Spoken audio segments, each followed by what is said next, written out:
All right, mic check, I'm good. So I'm Max Ceron, CWBA Association Welding podcast. Today we have a really cool guest, Welding podcast. The show is about to begin. Hello and welcome to another edition of the CWBA Association podcast. My name is Max Ceron and we are here at FabTech doing great things with great people as always. And the tradition lives on. Today I got Ray Ripple here with me for a fantastic. It's great to see you, Ray. Of course. We do this every year. Yeah. Every year. And so it'll continue to be a tradition. Do it again next year. Till too. we're little old people. Damn right. Yeah. Damn right. So, first of all, it's great to see you. Great to have you out here. Great to see the whole crew. This was a theme that came up yesterday often was, what do people get out of FabTech? Everyone's got a different reason to be at, these types of conferences.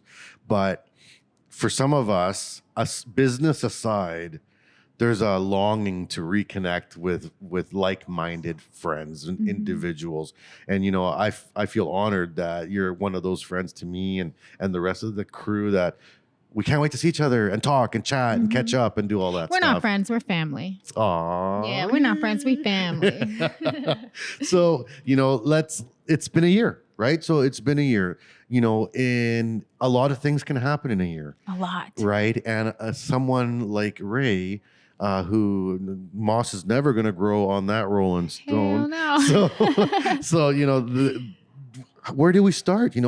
Post-conference last year, can you remember coming out of FabTech last year and thinking, these are my next steps? You had already at that point many projects. The book was out, it was doing well. You were just starting kind of like your world into the motorcycle, representation, hypertherm, of course, your work, and what's changed in the last year? What are some of the big moments, and let's talk through them. Oh man. So after FabTech last year, not long after that, Harley Davidson contacted me as an invited builder for their Born Free series, build series. And so that's kind of like where it started. And so I built a 2023 Road Glide special for Harley Davidson, which was nuts. It was a total nightmare, but like the best kind of progress. Yeah, it was like the best process and learning process because I've never built a motorcycle from the ground up. I mean, people see me build art.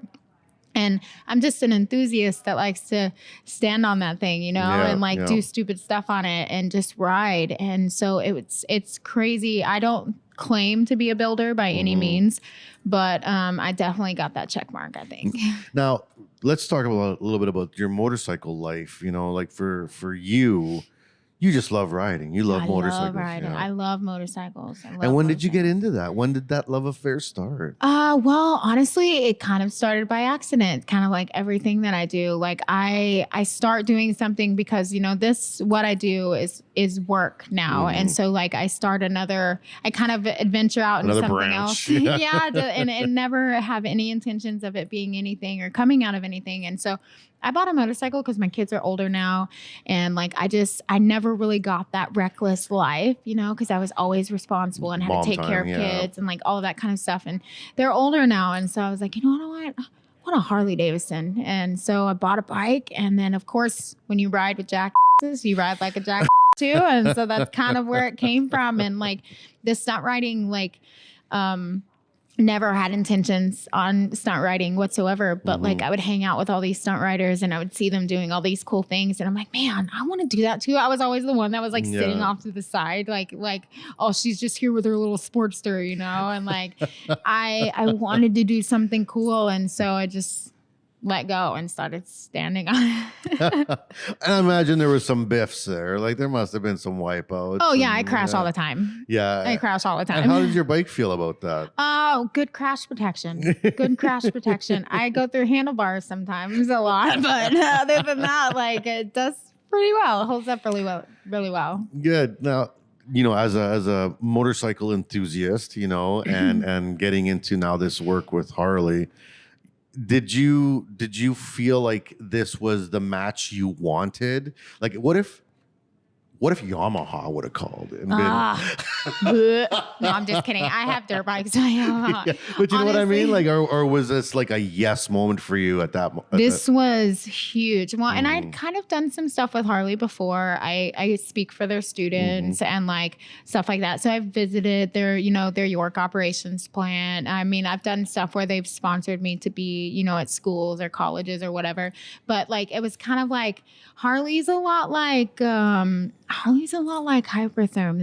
They just want to see what you're doing. You know what I mean? They want to watch for a minute and then see, what you have, not what you have to offer, but they just watch for a minute and kind of see how what it you're aligns, about. yeah. And then they go from there. And so like, I'd already kind of done some work with them, but like, I remember walking into the York operations plant and after I got to see everything, and I remember like telling my manager, and I was like, man, one day Harley's going to give me a motorcycle. And a year later, they contacted me to build for the Invited Builder series. And so it's the power of manifestation. it is. Yeah. Your thoughts are energy. And I've been 100%. Telling everybody this, man. Yeah. Your thoughts are energy. We talked about it last year. Yep. You just make it real. Like there's everything that's supposed to come to you will come to you, especially if you change your thought process from that negative thinking into positive thinking. Give it to the universe. Let the universe return itself back to you. And everything you want, everything you've ever dreamed can always come true. You just have to fight for it. Yeah. Now, so the motorcycle thing, is that a term thing? Is this every year? Is this an ongoing position for you? Or was the project over and done and now it's like, what's happening now following up? So finished a bike and it went to Born Free, of course, to California. And then it went on tour with Harley Davidson for a while. But of course, my schedule doesn't allow me to go on tour with it sometimes. And so I was busy doing school visits and other things. And so I just got the bike back, which is nice. And so I think it's not necessarily like a yearly thing. Next year, they'll invite another group of builders for it. Cool. But the bike is mine and I do get to keep it, which is awesome. So now I get to crash it, which is great. So now I can like do all the cool stuff. You don't have to be so worried about it. Yeah, I don't have to be so worried about dropping it because I always drop everything. So. Well, they're heavy. Once they start going, man, they go. They do. So I think the next thing, my next goal with them is I want that Ray X Harley Davidson. I want the apparel. I want to be able to have my own line with them and like be able to change and shift the apparel part of the industry of the motorcycle world because everything's always leather and chains and let's put some fashion into it. Like, I mean, we got Post Malone and Jason Momoa, but we don't got no girls that have done some stuff. Yeah, Pride of Gypsies is always repping there. But where's the women and why does it have to be all dark and hard, right? Yeah, I'm here to change that. Good, your thoughts are energy. You put it out in the universe. Well, I'm manifesting it. The fashion last night was nice. There was your dress was beautiful at the reception, but in general, I've seen a lot of nicely dressed people, and I like to see that. I did hear someone say that I wish it wasn't so casual, but that's because people made it casual. Like a lot of people came from the show, and like I remember last year, like you were. It was like ballroom. Ballroom, and I think even the year before that too was like ballroom, and like I remember I was sitting at a table and I was like eating cheese, and I was like, man, there's so many people in jeans, and this guy was sitting next to me and he was like wearing jeans, and I was like, oh, I'm so sorry, I was not meaning not judging you. I mean, and just collectively. He's like, I came straight from the show, and everybody I talked to that were wearing jeans came straight from the show. I think it's because that's called time management. Yeah, I left at like 2:30. I mean, it takes me 3 hours to get ready. I mean, I don't know about a dude, but like, I take a while. You know how long it takes to brush his hair, and make it look nice? It's hard. Yeah. It is so hard. I had a bow in it last night, trying to make the bow everything nice. The bow was great. The bow was great. You were very handsome, and also happy birthday. Thank you very much. I had a great time last night. I'm glad. AWS threw the best birthday party. For you thank you AWS for inviting my closest 200 friends last night to your birthday party. To my birthday party. I love it. Yeah, I love it. But I love clothes though. I never really could afford them growing up or dressing the way that I want to dress. And like, I got a little jingle in my pocket. And so it's nice to be able to go thrifting and spend $50 and not worry about how I'm going to come up with milk money now. But like, I also love clothes and shopping and fashion. I love I can watch fashion shows.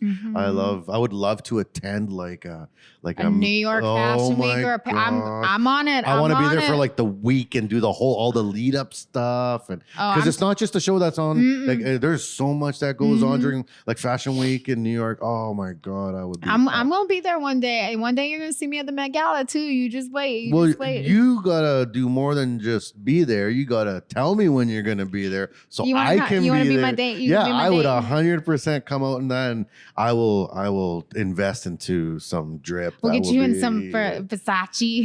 I love clothes. I love clothes, and I'm on like a Shania Twain meets the 70s kick right now. I'm sure next year when you see me, it'll be something else. But I just love experimenting. Everybody should experiment with clothes because clothes are just it's amazing. An expression, and it's such a cool accessory, you know. And like you take so much advantage of like what clothes have to offer you, and it's so cool. I love it. I love it too. So like let's talk about the reception last night. We had this get together, and there's industry, obviously. It's AWS. They have their section chairs. There's lots of young people, lots of the old guard. And for you as an artist, not necessarily an AWS welder, or what's your goal to be there? Invited, barge in like Ivan, who's like, I'm just here, no one's gonna tell me I can't come. We did that one year. I think it was like 2021. Yeah, Ivan didn't even have a place to stay. Oh, I know. He crashed on my couch for a little while. He was like, I'll just sleep on the bench outside. I'm like, sir, no, sir. I don't think so. And so like we had heard that the AWS reception thing was going, and we had just left the show, and we were still in our FabTech clothes, but the show, the Netflix show, it just came out. So we kind of had like a little status. We had a little status then. And so me, him, and Frank just busted into the reception and just like crashed it in our regular clothes. And everybody was in like ball gowns and tuxedos and like all this stuff. But like, I love going, not just because of all my friends that are there, but like I have a vast collection of dresses. Yeah, and you need opportunities. And I'm trying to wear them all the time. Well, you are a very good thrifter. Like, I mean, for the people that follow you, like, I mean, it's great to see the motorcycles. It's great to see all that stuff. But when you are like, I found this dress at blah, blah, blah for $15, and it's like, yes. Yeah. I love those posts. Oh, I love thrifting. You do your spins. Oh, yeah. Like me and dresses, I literally have a whole rack. Like I used to have a closet. Now I have a room. And so I have a whole rack of these beautiful vintage dresses that you're just never going to find anymore. And these are pieces, even though I'm collecting them for myself, I'm really collecting them for my daughter. So that way she has a vast collection of dresses whenever I'm gone to choose from for whatever she wants to do. And what if she ends up being a foot taller than you? She's not. She's literally a foot smaller than me. She ain't growing no more. No, She done. So no, thrifting is so cool because you find so many amazing things that have history, and like it's cool to find like everybody needs a good 5 pair of jeans that just really fit your body very well. And you can't really buy those in stores. You got to wear the ones that have been worn in, at the thrift store. And so I sift, and I will literally go to the thrift store anywhere I go. Anywhere. I'm going on Thursday. You want to go? No, maybe. Yeah, we got to get through. Thursday after the morning, we're open. I think we talked about this last night. That's right. Yeah, we should go thrifty. Yeah. I got some extra room in my bag. I always travel with like an extra bag for buying stuff. Same. Yeah. Same. I'll literally check in this empty bag and they're like, what? Well, I found a trick. You put a bag inside of a bag. So you put like this little bit smaller luggage in the bigger luggage, and then you pack that. And then when you unpack, you have a whole empty luggage that you didn't pay for. Life hacks with Max.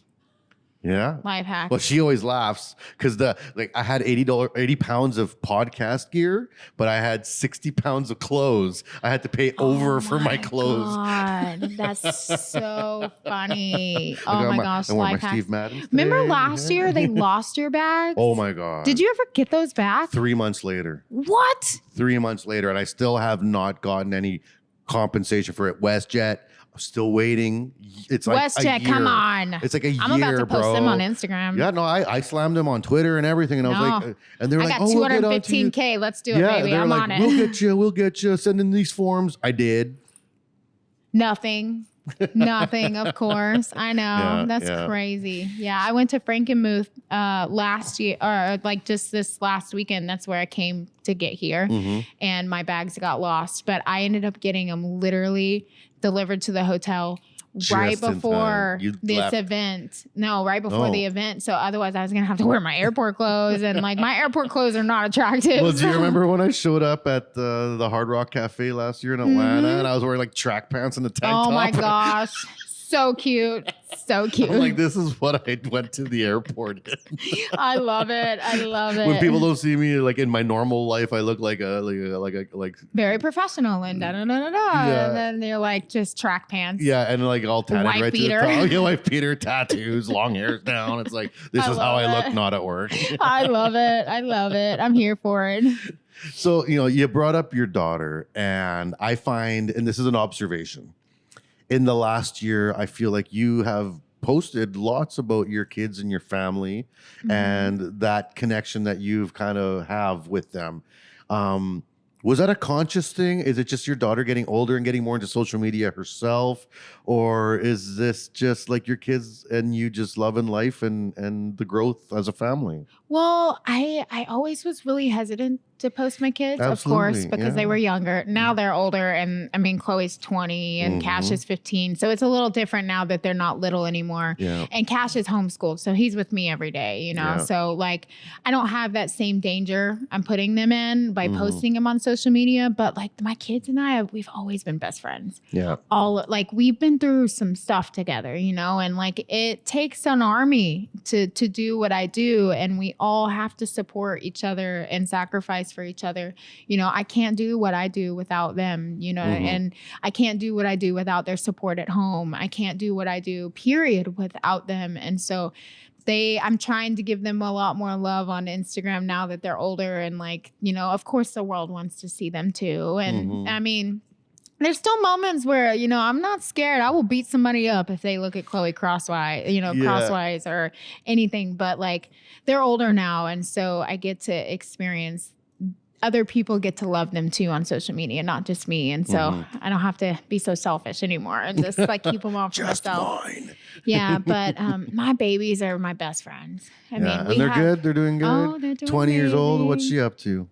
Just doing her thing, doing her thing. Good. Yeah, she's got a little job at a little sandwich shop. She'll probably start working for me full time, not in the shop, but like on the administrative. Does she want to? Yeah, she does. Yeah, because my dad was always like, "You can come work for me," and I was like, "Hard no." No, she really does. She really does, because she knows she'll get a lot of freedom and she can like take off when she wants. Because then she can't be like, "Oh, mom, I'm sick," or "I'm whatever." Yeah. And like I know she's gonna take off. So, yeah. but everything I do for them. I'm trying to leave them behind like a whole legacy to take yeah. care of, so that way they don't ever have to worry about anything ever again. So this everything I do is for them. Now, you just said, you got the 217K. 15, I think. To a 15K. Hashtag WestJet. Hashtag WestJet. But there's always like an inherent danger of social media. Of course. Right. And you even said like sometimes the hate that comes in is like ridiculous. Like right? some of the most wild things. Yeah, and like you before the show, you said some of the comments that you get, the randomly, and about things that I don't know if you would ever notice even about somebody in passing. Like if I was walking down the street, I wouldn't be like, "Hey, look at that person," and have some instant opinion. Yeah. Right. But on social media, They do. they do. Right. They do. Now, how do you like? We talked about this 2 episodes now, right? Yep. And it's like I don't even have comment section on our social media for like work. We're like, no, like just forget it. Like I don't even want to go there. I don't get a lot of hate on mine, but I'm not like I'm nobody knows me, right? So, it's Everybody like knows my you. 6 followers. Yeah, but everyone knows me like in this spectrum. Yeah. I'm not social media strong, right?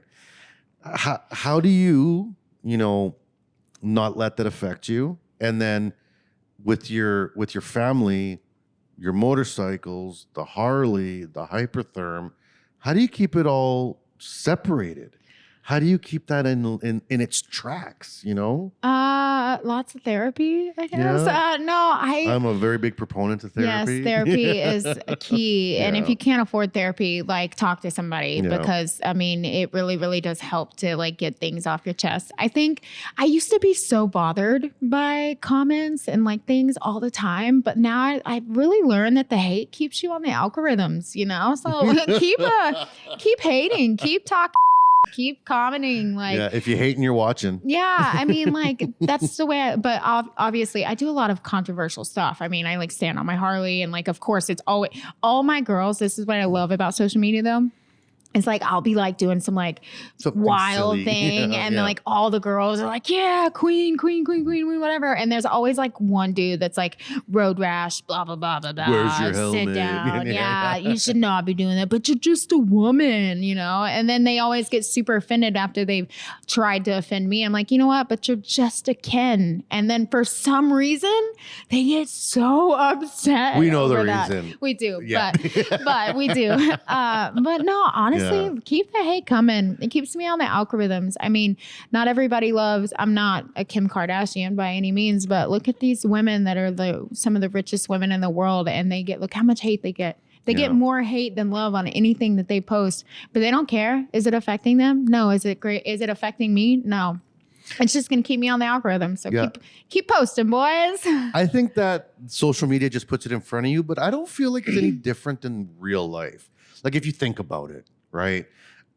How many people do you meet every day, every year, face to face?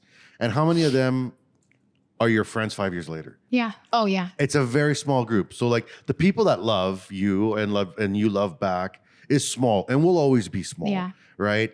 Everybody outside of that's going to be kind of like periphery BS. Yeah. You know what I mean? So I think the internet, it just magnifies it. Yeah. So like you're looking at it through a giant lens, but it's really no different because there's still just nobodies at the end, like to you, right?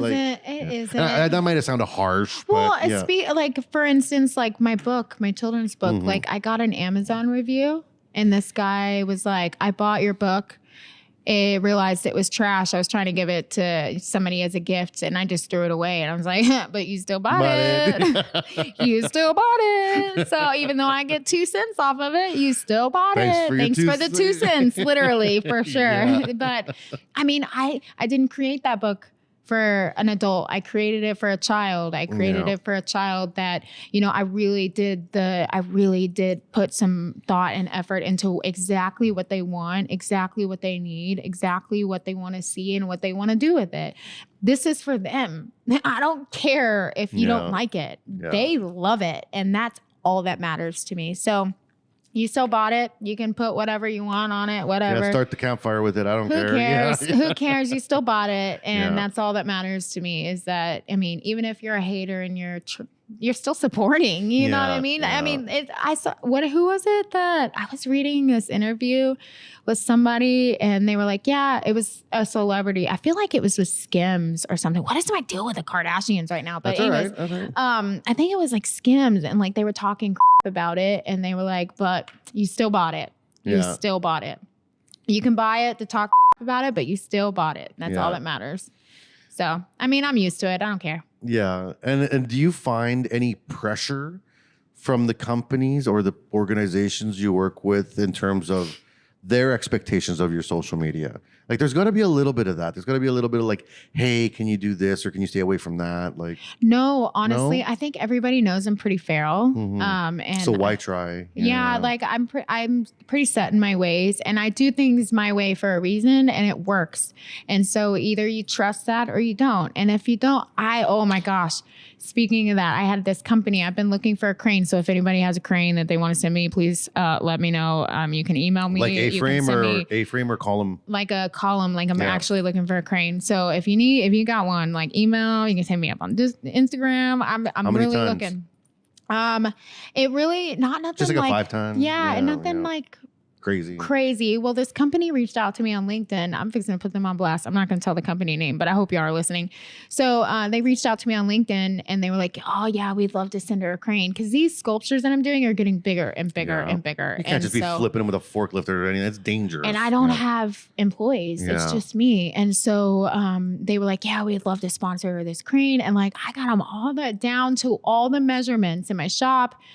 Everything was going good. And then we were supposed to do one last final Zoom meeting before they shipped it down to install. And then me and my manager were sitting in the meeting and they never showed up. Right. And so like about 10 minutes later, we get this email and they were like, hey, look, we're really sorry for the confusion, but we should have caught this earlier, but we're a Christian and family-based company. And we feel like that she's just not a good fit. And my manager was like, you obviously have no earthly idea who this woman is. The F. Yeah. Like what? So she went on and she was like, you want to talk about Christianity? All right. So she threw like a couple Bible verses in there in that reply and like all kinds of stuff. And then ended it with the good old fashioned Texas, I'll pray for you, that kind of thing.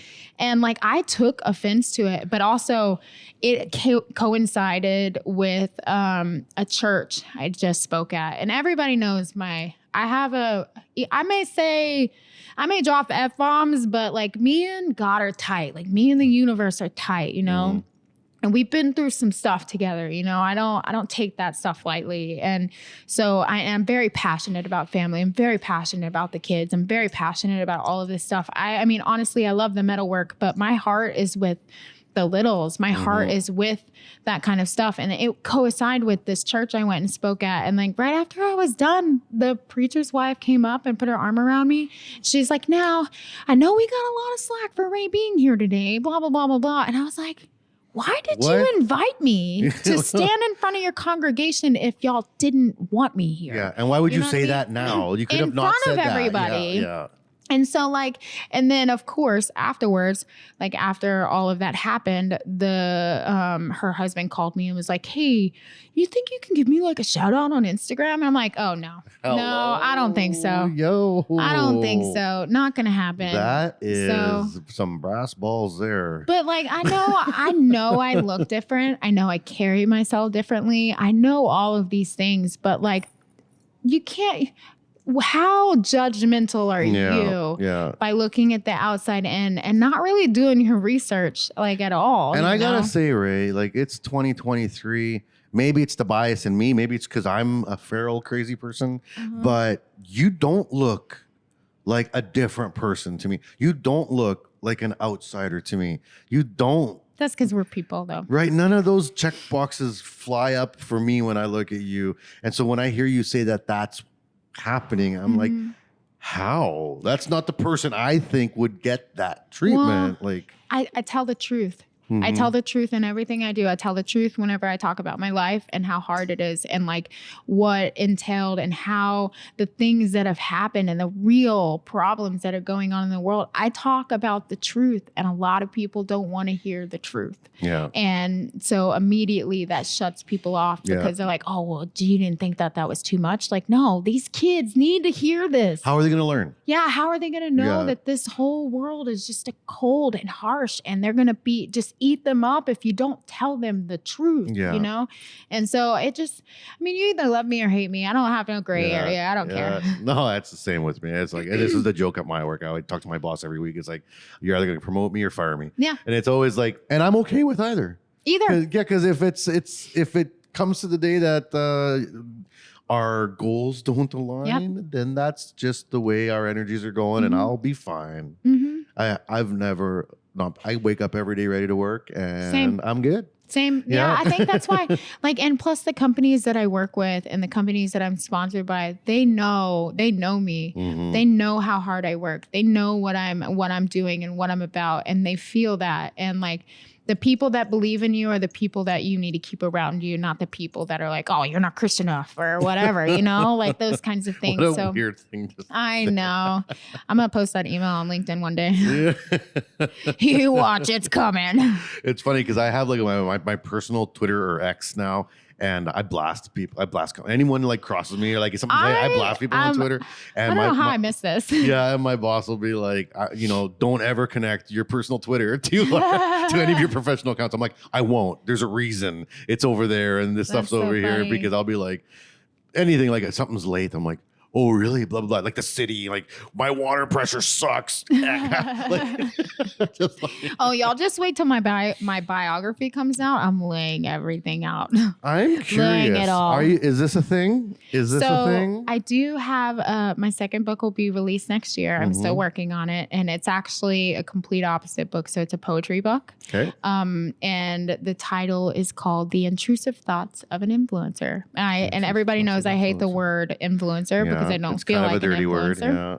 But these are all my intrusive thoughts of like what really happens behind closed doors. And so like I want people to see that like, we all have these thoughts. We all feel these feelings. We all are suffering the exact same way. But I think the thing is there's no compassion. We're all lacking compassion. And I think we just all forget that we're human and we're only here for 80 years if we get, lucky. And so I think if we have more compassion, then maybe we won't have these intrusive thoughts anymore. And maybe they'll start to go away, just talking to somebody. Communication's key. Yeah. Yep. So how the do you write a book? I've had people tell me all the time. It's hard. Yeah, they're like, Max, your life easy. has got all these crazy stories. You should write a book. And it's like, I don't even know how you start. Like, I wish someone would just come to my house with a recorder and I just like blab for an hour a day, and then they somehow like turn it into a book. Yeah. Well, honestly, you have transcribing. You could literally do it yourself and then put it into a book and then self-publish. It's easy. It's hard. It's hard. It is hard publishing a book. It is. It's really hard publishing a book.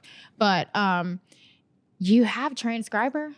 Just sit in a room. Just talk to yourself. Tell your story as if you're telling it to somebody. Let it transcribe and then go in, edit it, or send it to a professional editor. Turn it into a book. Bam, you're done. You're a smart person. But you don't make as much money as you think. I don't even care about. It's more like my addled brain. Even my own memories are starting to get faded, right? And especially from the younger years where there was a lot of other things going on, and trauma blacks things out. It does, right? It blacks things out, and there's years of my life that are non-existent. Like I couldn't even tell you what my bedroom looked like. I can't even tell you who my teacher was. Like zero memory. And I fear that if I don't start writing everything down, I'm going to lose it, and I won't even be able to share it with my kids or anybody because it's just gone. Right. So that's obviously, that's happened to me. Like there's a lot of things I forgot. Until I go talk to a school and that one kid asked that one question and then it just hits you like a ton of bricks. And then before you know it, you can't get out of bed for 2 weeks because you're depressed over this one freaking question, like those kinds of things. And so it comes back to you and then you realize like, man, that was so messed up. Like what they did. And like, how did I get through that? Yeah. And then you start sifting those things out for yourself, of course, in therapy or talking to somebody or through art or whatever your medium is. Yeah. And you don't forget, but then you learn to heal from it and then you remember it, but you never forget. So that way you can work through it and help somebody else. And so that's how my therapist puts it, and it really does help. So my therapist did something similar to me, told me something once that was fantastic, and it was like,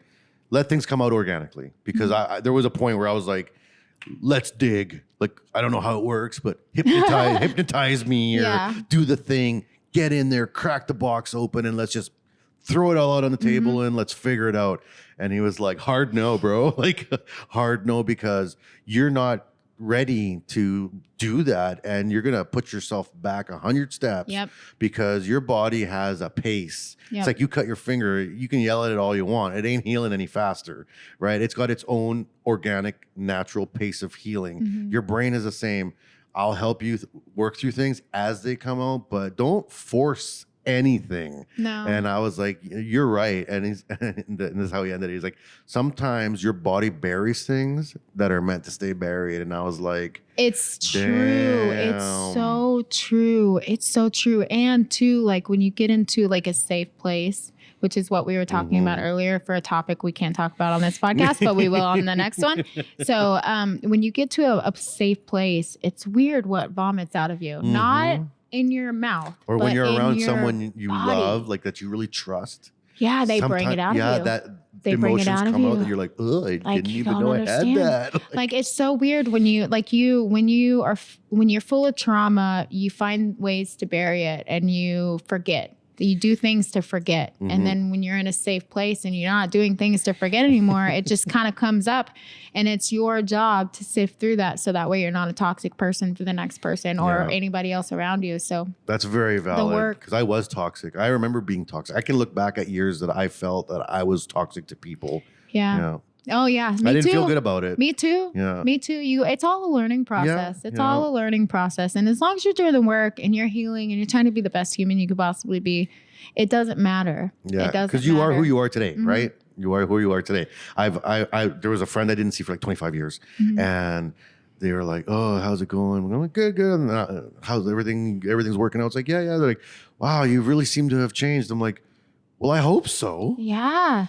Like it's been a decades. I know. I really hope I've changed. And I don't know why that's an insult. Yeah. Like, why do people insult you that way? I wouldn't want to be who I was No. at 25. And I mean, I had 2 kids by 25, and I was already welding. So it's not like it sounds like so bad, but I don't feel like I was a great person. I wasn't the best version of me yet, right?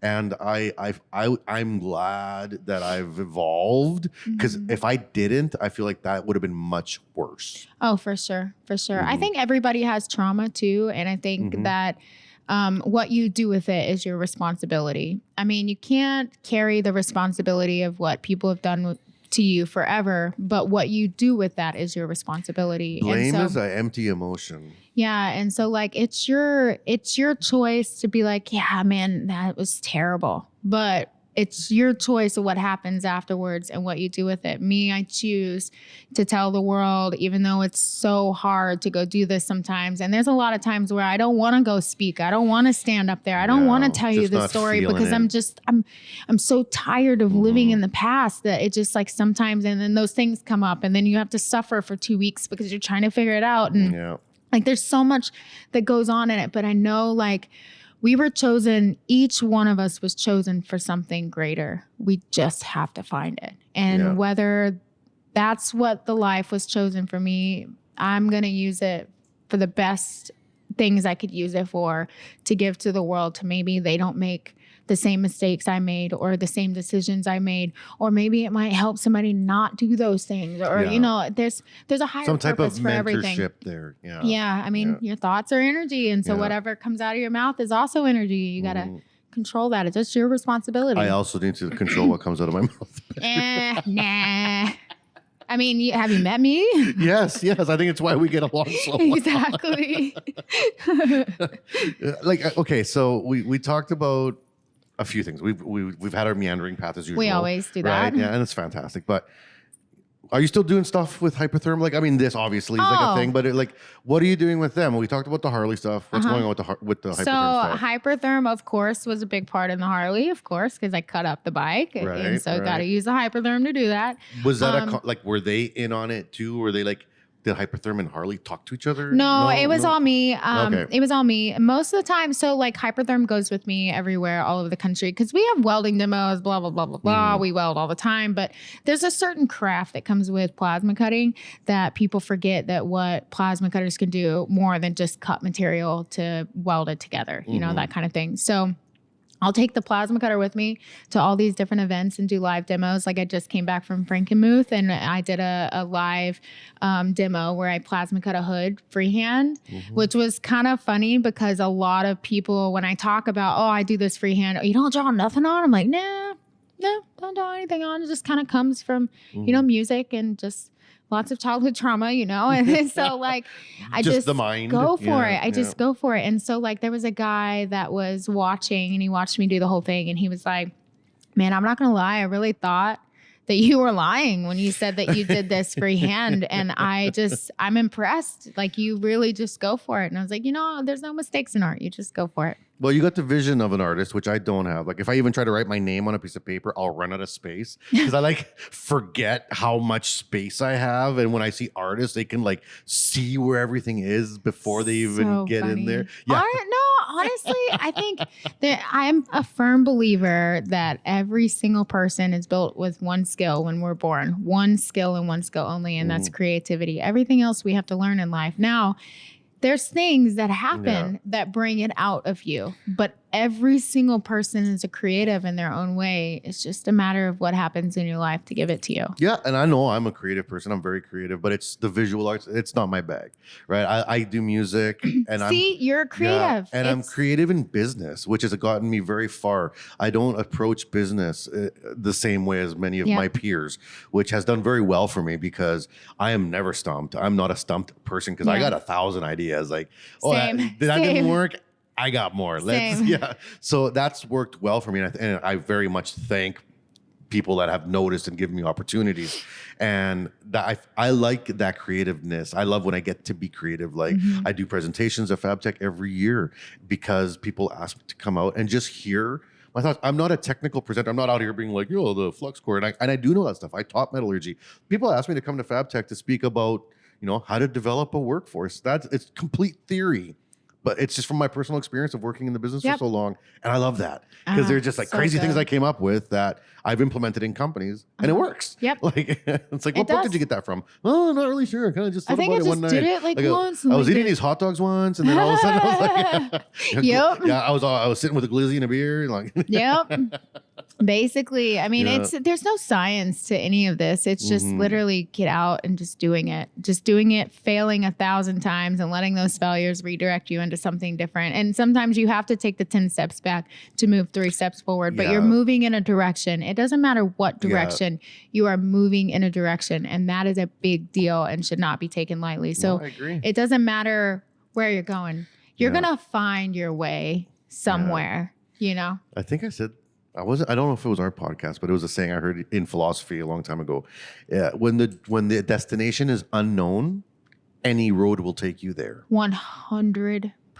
Any road will take you there. Think about it. Think about my life. I was a waitress who was in college to be a sign language interpreter. And then I left all that, started driving a tow truck. Left that, started firefighting. Left that. Now I'm welding, right? And doing sculpture work.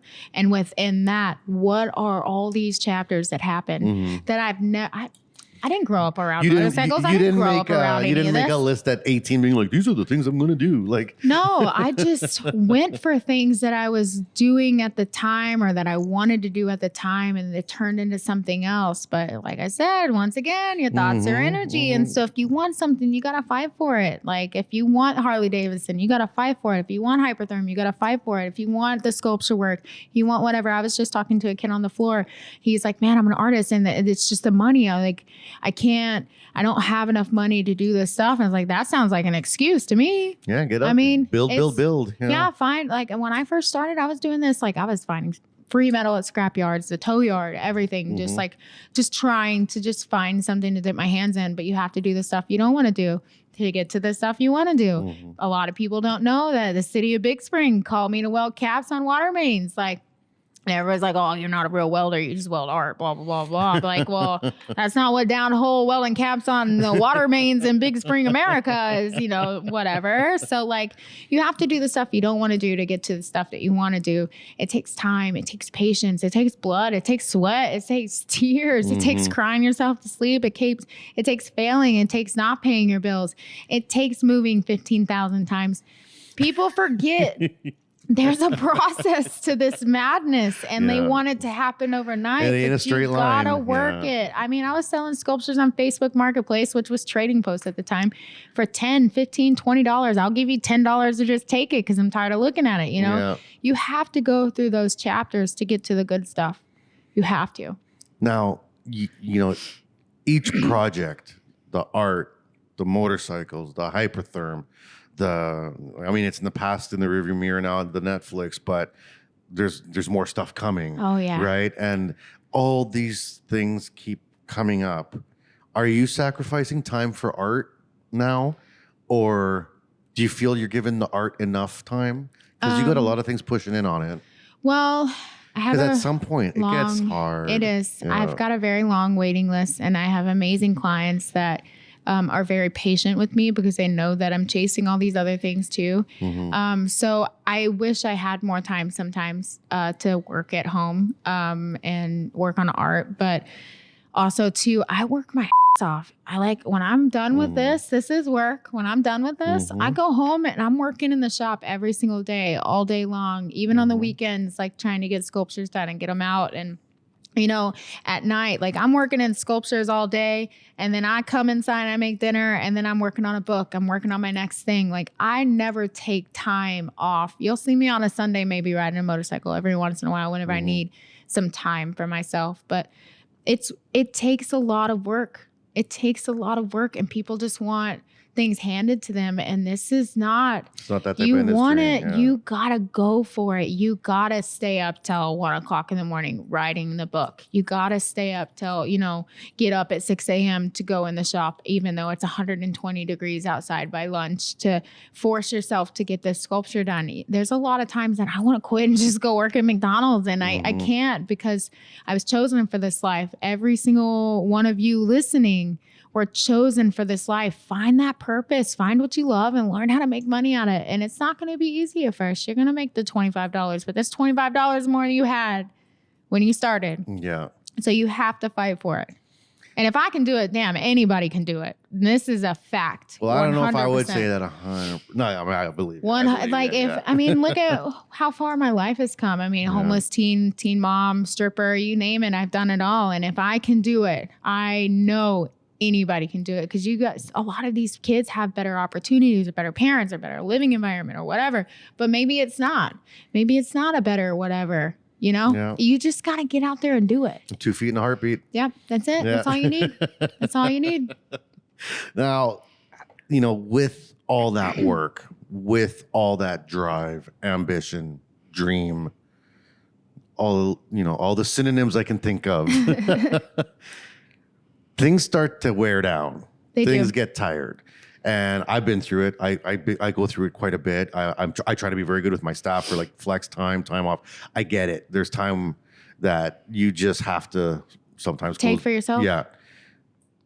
I'm not very good at it. I preach it. I'm terrible at it. Right. I preach it. I'm like, yo, take care of yourself. You don't want to burn yourself out. Meanwhile, I never stop. Right. But what would be Ray's top 5 recommendations for chill out? What would you say? Like, hey, do this. Remember to do this. Like, one for me is like, drink water, people. Remember to drink water. It's so important for you. If you're anxious or depressed, drink a lot of water. These are chemicals in your brain. We're a machine. Flush the system, bro. Flush the system. Like, sometimes you got to do an engine flush and change the oil. You do. You do, You right? do. And I forget. And when you are anxious and depressed, it's amazing. You actually stop drinking water. Your body stops you, right? And you got to overcome that. And it's like, water tastes good 99% of the time, except for when you're really depressed. Yep. Now it tastes terrible. It's terrible. And it's actually when you need it the most. Like, Yep. So like, what would be some hints or things you say as a driven person to the people that are listening, saying, I want to do all these things, but how do you not, burn yourself out? I find things that won't make me money. Does that make sense? Yeah. So like, I got chickens, and like, it's amazing what even something as simple as a chicken will, like, it slows you down, because you like go out there and you start playing with them, or like they are terrified of you or whatever. Like you're trying to make them love you, and like and they're looking at you. they look like little T-Rexes running through the yard. But like, I got chickens, and that really helped. And then like, of course, like my plants, like the plants have really like Your jungle, shifted. Like a lot of things for me, because now like there's a certain calmness that comes with a good Sunday watering and a good repot day, and like watching the leaves wake back up on some fresh water.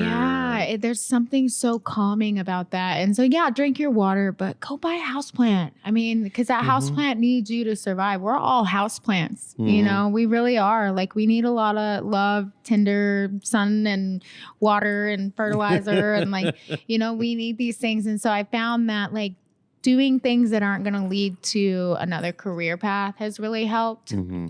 So get the chickens, get the plants, Yeah. drink your water, you know, take the time sometimes. Also, I'm too bad. I'm very bad about saying, okay, I'm tired, to rest. Yeah. I never give myself permission to rest, and I'm learning the art of giving yourself permission As we to saw rest. last night, smart play. Yeah. So Smart play. gotta rest. Yeah, if you gotta don't rest, you yeah. can't keep moving forward. And I can't keep giving 100% of me to everybody, you No. know, if I'm not giving myself 100%. And So, we're a billion heartbeats. They say Yep. we're about a billion heartbeats. Where do you want it to be beaten, right? yep, And if you're burning yourself at both ends. at both ends, what are you actually gaining? And I get that there are times when you do that to get gain. You have to. You have to, right? But then there's also got to be the time where you're like, this isn't that moment. Mm-hmm. This isn't that time. And don't feel guilty. This is what happens to me. I feel guilty. I'll be like, I'm going to just sit on my couch tonight and watch a show that I hear people talk about all the time because I'm Yeah. terrible at watching TV. Yep. And be like, you know what? I'm going to watch one of these shows that people are telling me about all the time. I'm going to get ready, I'll turn on my Netflix. And I start feeling guilty that I'm sitting there doing nothing. And I want to like pick up my phone or open the computer or something. And I got to be like, no. Like, just sit, buddy. And like, just enjoy geez. yourself. Yeah. Like we don't get much time, you know? And after all this is gone and you're gone, like, should you have taken that day off? Absolutely. Yeah. Should you have just enjoyed watching Stranger Things? No one's at Go their for last it. moment. No one's at their last moment being like, damn, I wish I would would have have worked taken that day off. I wish I would have worked more. I know. Like, No, absolutely not. I think that's my biggest curveball right now is practicing patience and giving myself permission to just enjoy life a little bit. Cause I did the work. I did the work. And a lot of the times like that, I feel like I'm constantly having to do something, with a book and like a bunch of other things that I'm doing. Like I always sit in bed and I'm like, man, I feel just need to be doing something. And then that's where the other ideas come. And then what do? I'm not sitting in bed anymore. Now I'm writing a book, like all these different kinds of things. And so you got to give yourself permission to just be still. Yeah. And there's nothing wrong with being still. And so I'm learning that. To just be still. For me, it's getting in the wilderness. That's I've gotten way better now, where I'm like make sure that I take a few weeks off in the summer to go camping and get out of the city and get back under the stars and dig my toes into the dirt and do those things to center yourself and ground yourself and invite some friends and have some time under the moonlight. Right? I need that, even if it's only a couple weeks a year. Those 2 weeks are. Fill me back up, and it takes me a couple days to unplug. It's not like I'm like, oh, here I'm in the wilderness, I'm free. It does. It takes me a couple days to let go and be like, no. So I don't like when people are like, I'm just going camping for the weekend. I can't do that. I leave on a Friday and I'm going to be back on Sunday to be at work on Monday. I didn't rest. I feel like I didn't even unplug and I'm already going back to work. It's like I need at least a week. So I got a couple days to pull the umbilical out of my head. Yep. And then I can finally, and I love it, like hits me. I'll wake up like the third day in the morning and I'll have my morning smoke and a coffee. And camping coffee always tastes like cowboy coffee. It does. Tastes so damn good. It does. And you're having your coffee and the birds are chirping and you're like, there we go. There it is. There's the zen. There's the moment of relaxation, and hold on to that. Appreciate it. Let the grace of your existence just be, right? Like, yeah, I'm opposite. I don't ever want to go anywhere. No, I just want to be home. In your home, yeah. I just want to be home with the kids. I want to make dinner. I want to sit down and I want to watch TV. And they scroll TikTok and we show each other TikToks while we're sitting on the couch. And like, that's what I love doing. I love being at home with them. My kids are moved out. I used to love that too, I'm not letting mine move. Yeah, no, mine are both out. Chloe, So- I'm like, yeah, I know you're 20, but you were staying here forever. No, my daughter left at I think 17, 18. She was the same age I was when I was out. Yeah. So, but she was like, she's an independent girl. She couldn't be in my space anymore. See, I think needed her own Cash is thing. going to be my lever. I think because he's so dead set on joining the Marines, which I totally support. Yeah. I'm 100% supportive of it. So I really want him to go to like Harley Tech school. So, I mean, I love the military idea, but like, I kind of need a mechanic in my life. So, I mean, if you want to go to Harley Tech school and like help a girl out, I mean, that would be great. That would be very convenient. Yeah. So like, I want him to do whatever he wants to do, but he's been dead set on being a Marine since he was 3 years old. He can be a mechanic within the military, right? Like absolutely very much a desired trade. So yeah, he's probably going to be the one that jets off whenever he turns 18, and Chloe will probably still be at home till she finds her place. Well, she has a boyfriend. Oh. She has a boyfriend, and he just went off to college and stuff. Is it going to be grandma? Right? I want to be a grandma. Me too, so bad. Oh my daughter's God. 25. She's got a cute boyfriend right now, and I was like, you want to give me an accident? Give me a little accident. Yeah, like Chloe's 20, and everybody's like, why are you trying to like convince her to have a kid now? I'm like, because she has me. She has me to help take care of it. Like she's not going to do it on her own, and I get to be around my grandbaby every day. Oh man, I can't I was wait. telling her boyfriend, I was like, man, if y'all want to have a happy little accident, this is what's going to happen. You're going to move in here. Yeah. Okay. And then y'all can just go live your best life. Yeah, and I'll go just take work. care of my little grandbaby, Everything will be good. Yeah. Could you imagine me as a grandma? Yes, oh 100%. my God. I would 100%. love to be a grandma. I'm very pumped. I grew up with a very small family here in Canada. All my family was back home.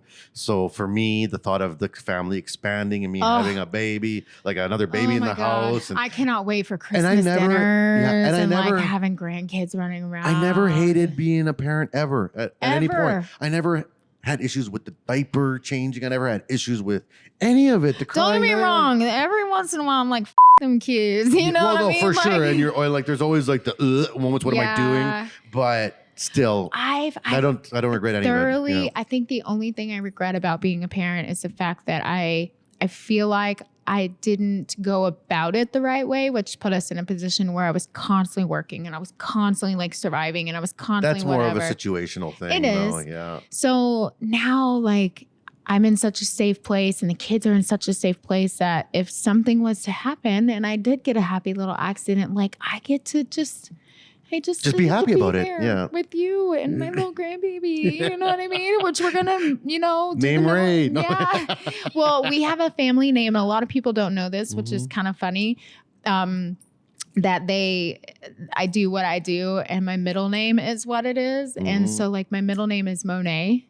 And I cut flowers and lace into everything. And so it's kind of, everybody calls me the reincarnated Monet, except for like the, female. Yeah. So Chloe's middle name is Monet also. And so we already talked about like the Monet is going to keep being a family name and stuff. Yeah, so don't you dare drop this. I know. So Jace already knows too. So Jace, just know, I know you know too. So how much are the kids a part of your relaxation? Like how empathetic are they to your needs? Like Chloe, Cash, are they like, Mom, you're working too hard right now. Like you need to chill out. Yeah, they do it all the time. They always tell me, hey, like you should just take that. Like I'll wake up in the morning. It's like sometimes and I'm just so tired, like just so tired. And Chloe's like, you should just take the day off. It's like those cartoons where the eyes are like you're holding them with literally. And like she's like, you should just take the day off. And I'm like, no, I really have a lot of work to do. And like Cash will come in there. Yeah, Mom, you should just take the day off. I mean, look at everything you got done yesterday, blah, blah, blah, blah, blah. But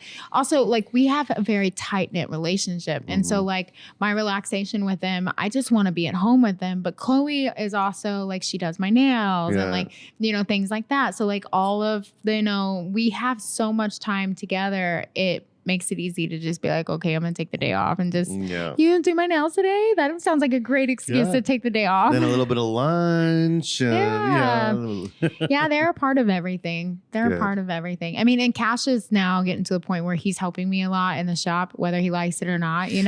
Like I don't know. You could watch this video of me flipping my second armadillo. I'm building a second armadillo right now, and so I called him in from the game. He was playing the game. He's a heavy PC player. Yeah, me too. So called him in from the game and you could see the like teenage attitude. Like what do you want? Like, oh my God. And then I'm like, thanks, dude. And he just looks at me. Yeah.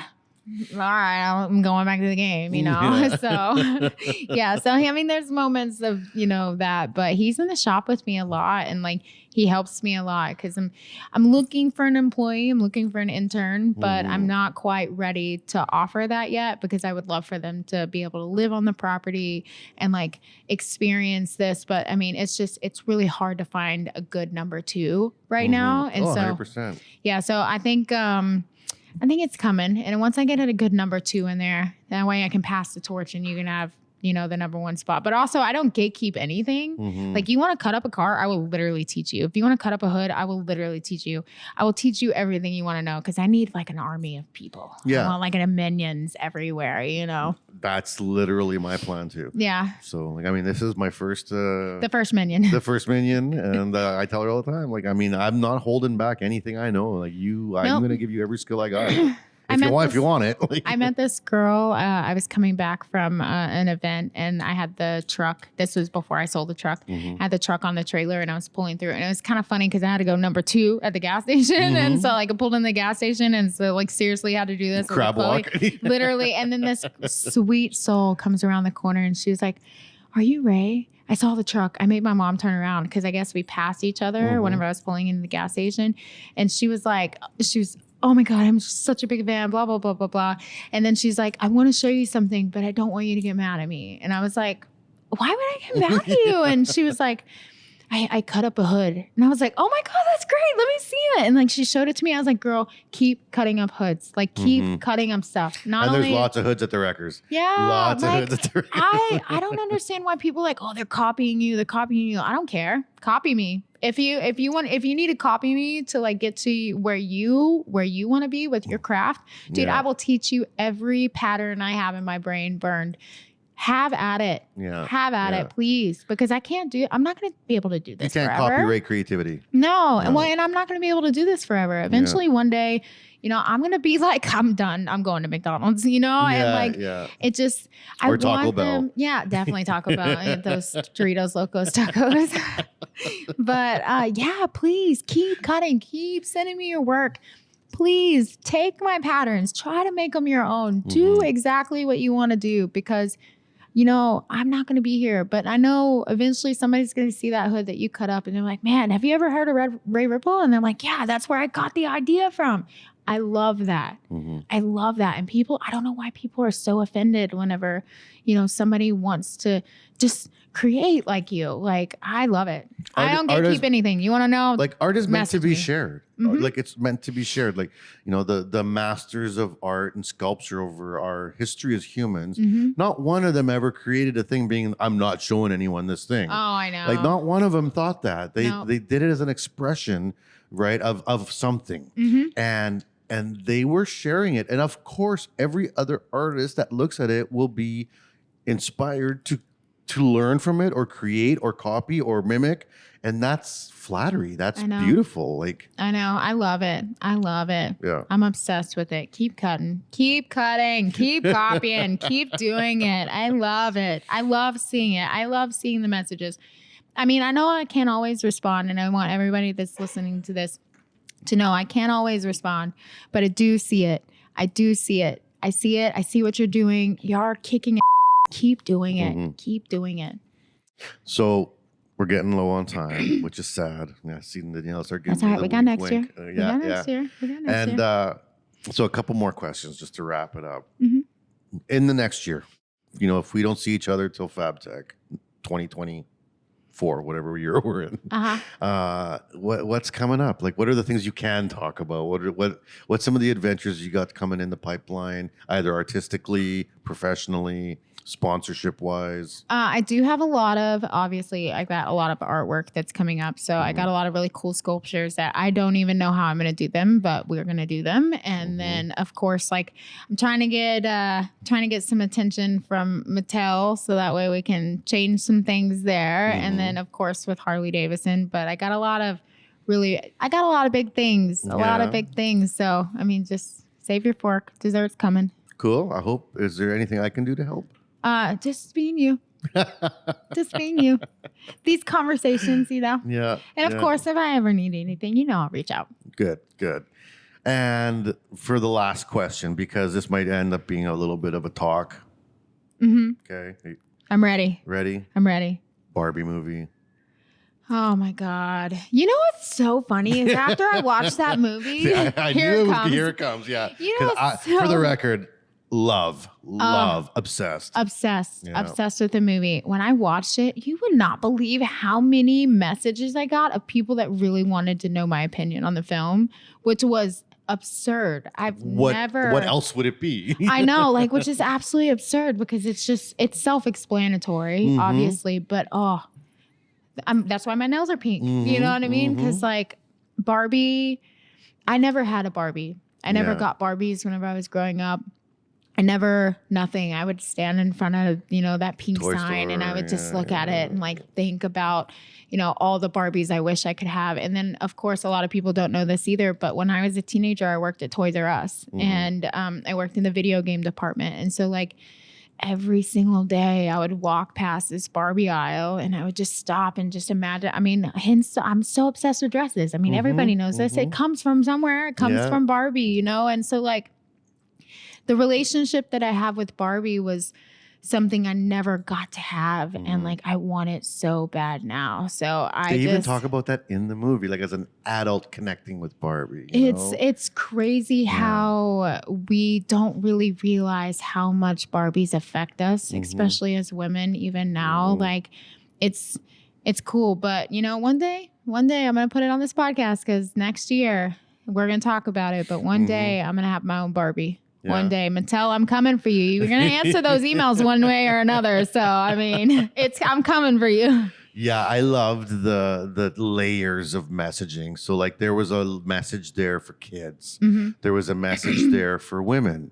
There was a message there for moms. There was a message there for men, right? And there was a message there for society in general. Yeah. And they were at different depths. So different people got different things out of it.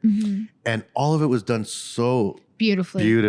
The music and the art and the acting. Yeah. Like it was, and there's lots of Canadians in that movie too, which made me quite proud. I know. Like, so like, I was like, like 3 of the 4 main actors were Canadian. I was like, yeah, let's go. Such a good film though. And if you haven't seen it, you should definitely go see it because it did open up my eyes to a lot of things that I was doing too, that I didn't realize that I was doing. You know what I mean? Just the patriarchy is deep. It is. Yeah. Well, and too, like, how Barbie is like constantly like, no, I got it. No, I got it. And Ken just wants to be helpful. There's so many men out there that just really want to be helpful. It's not a boastful thing. It's not that they're trying to take over or they think you're incapable or any of those things. They just want to be your accessory. Yeah. And that's it. Yeah. They just want to be your accessory. And I think sometimes even us as women, we forget that they just want to be there for us. And so I that's what I took from the film. Step is that back a little bit. Sometimes it's okay to just accept help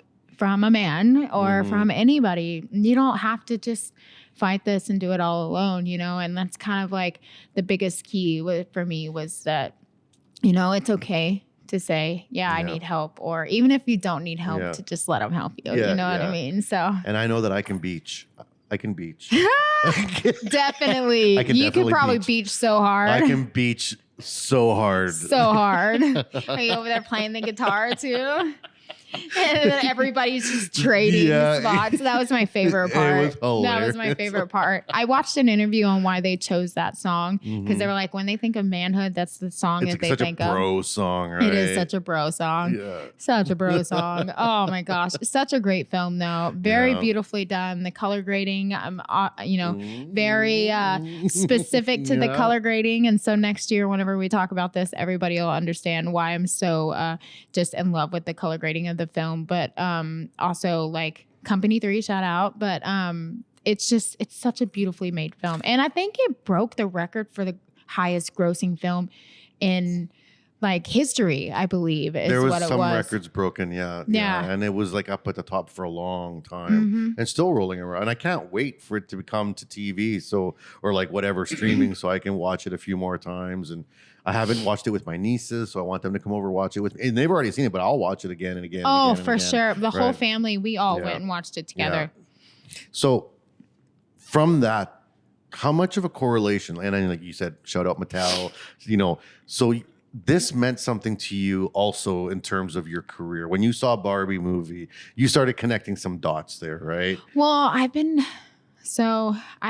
trying to get Mattel's attention for quite some time. I have their attention on the Hot Wheels side. I love the Hot Wheels, but like, you know, I realized some things too in the movie. Yes, we have Barbies for everything, but there's a lot of Barbies missing.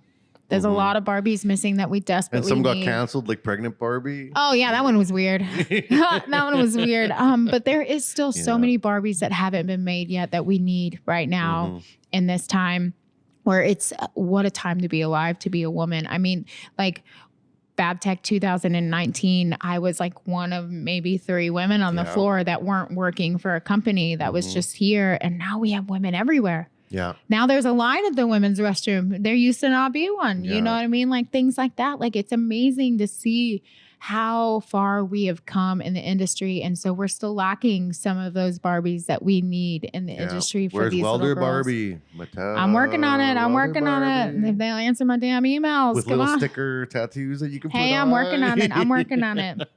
I've got a dream. I have a vision, and I'm going to fight for it. I feel like I do have a responsibility, especially for the ladies in the industry and, you know, our future ladies of the industry to fight for us in this. And so I do not take my role or my following or any of the things that I do lightly. I know there's a grave responsibility that comes with it, and I'm going to use every bit of it to fight for exactly what we need in the education system, as far as with the trades and getting kids in the trades, and for the girls and for the Barbies and for all of us.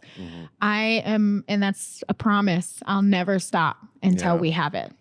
Yeah, and one of the best messages of that movie is actually made my wife cry. And as soon as I see how much it affected her, I really made a conscious effort to really try to absorb the message. Was, you know, you don't need to apologize to anyone for being you. Ever. You are who you are, good or bad. That's never apologize for being who you are. And I love that message. And I was like, 100%. I used to apologize for my behavior. I think we all do it. For everything. I don't anymore. I don't care, because it's either you either love me or hate me. Like I said, there's no gray area. And I think every woman deserves to feel that way, to where they don't care. You know, I don't have to apologize for what I'm wearing. I don't have to apologize for what comes out of my mouth. I don't have to apologize for standing on a Harley. I don't have to apologize for welding. I don't have to apologize for anything, because I'm here and I'm not just a woman. Yeah. You know? Yeah. And I'm definitely Knuff. Yeah. For sure. For sure. He's a Ken. I am not a Ken. You're not a Ken. You are a Max through and through. If you are literally Alan. You're an Alan. Oh my God, Alan is You're so an rad. Alan. When he kicks at the end. Yes. Like, oh You're every woman's Alan. Thank you. You're Thank every you. woman's Alan. That is a compliment through and through. Yeah, no, I'll take that. I'll take that. All right, Ray. Well, we're out of time. Any shout outs or anything you want to say to anybody about either the show or yourself or what's going on? Just a thank you to Hypertherm for always believing in me and going with me everywhere, and so I can show what their machines do, and, you know, changing the industry. I wouldn't be here without them. And so shout out to Hypertherm. Awesome. And thank you so much for taking the time to be here with me today. Of course. I can't wait for next year. Awesome. Well, I think we're going to do something tomorrow or the next day. We're going to have some fun. Yeah, we're for not sure. leaving yet. All for right. sure. And to all the people that have been following along with the podcast, this is now day 2 of FabTech. 2 more to go. Lots more interviews coming up. We're having tons of fun. We'll see how my voice holds up by Thursday, but I promise the guests will be fantastic, and we're going to have a good time. So stay tuned and catch them all. And until the next time, I'll see you then. We hope you enjoyed the show.